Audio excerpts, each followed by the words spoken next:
Hello kids, good morning to all of you kids. आज हम English की rhyme पढ़ेंगे जिसका नाम है the elephant.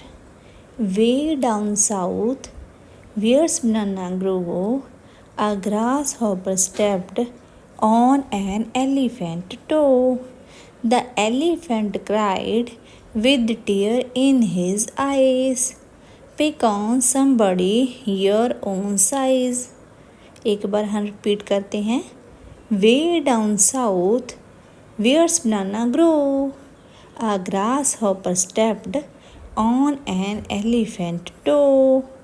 The elephant cried with tear in his eyes, pick on somebody your own size. फिर से रिपीट करेंगे। Way down south where's banana grow, a grasshopper stepped on an elephant toe. The elephant cried with tear in his eyes, pick on somebody your own size।